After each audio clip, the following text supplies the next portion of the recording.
Deuxième application, on va rester sur les fractions. Cette fois-ci, donc je l'ai déjà montré sur l'appli sur les fractions, mais bon, je vous remontre tout, hein, c'est pas très grave.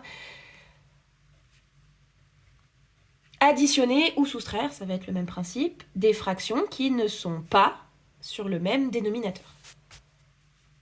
Donc, je vais même vous faire une version complète de tout ce qu'il faut faire à cette étape-là.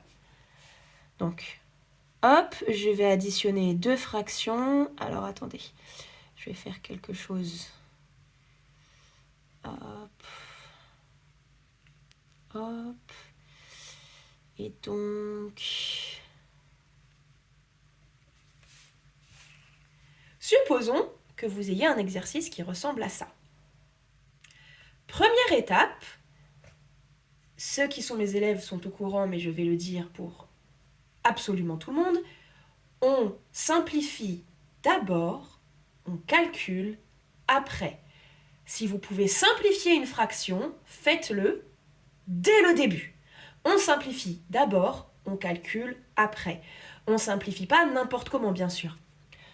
Par exemple, parce qu'ici c'est une addition, vous ne pouvez pas simplifier cette fraction avec celle-là. Les deux fractions existent indépendamment l'une de l'autre à partir du moment où c'est une addition ou une soustraction.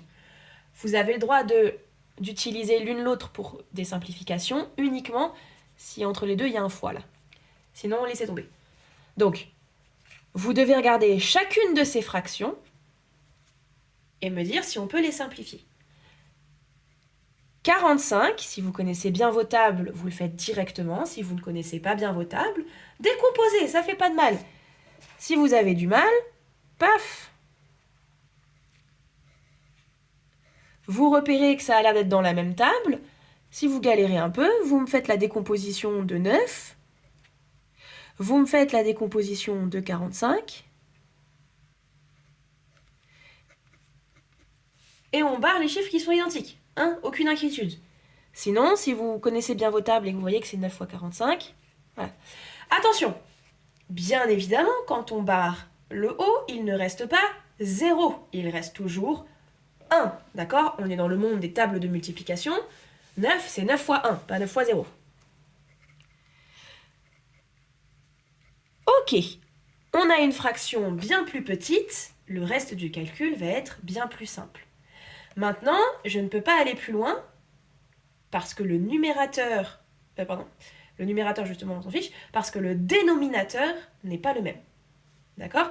5 et 20, les parts font pas la même taille, vous ne pouvez rien faire. Je dois mettre ces deux dénominateurs à égalité, donc je vais les équilibrer, ce que j'appelle. Alors, ici c'est hyper simple, normalement vous voyez tout ce qu'il faut faire, mais si jamais vous avez une once d'hésitation, n'hésitez pas à décomposer, encore une fois, ça fait mal à personne. 5 étant premier, il est tout seul dans sa décomposition. 20 est dans la table de 2, ça aussi c'est dans la table de 2, 5, 5, 1. Super. On va équilibrer. Je vais donc me saisir d'une couleur différente. Et ici, je vais compléter. Donc, ce que j'appelle équilibrer, c'est que vous allez regarder la colonne uniquement de droite. Et s'il y a des chiffres ici qu'il n'y a pas ici, vous les mettez, et inversement. Là, j'ai deux 2 qui n'existent pas de ce côté, donc je vais les rajouter. C'est 2 fois 2, ça fait 4. Hop. Si vous vouliez aller plus vite, de ce côté-là, c'était 4 fois 5.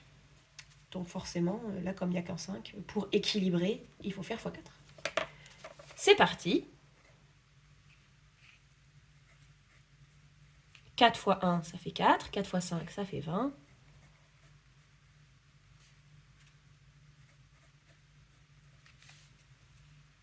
Voilà. Donc, à quoi ça sert de décomposer en produit de facteurs premiers? Ça sert aussi à additionner des fractions et à mettre deux fractions sur le même dénominateur. Si vous voulez plus d'exemples pour vous entraîner, allez voir la playlist sur les fractions où je vous apprends justement à additionner des fractions ou à soustraire des fractions entre elles.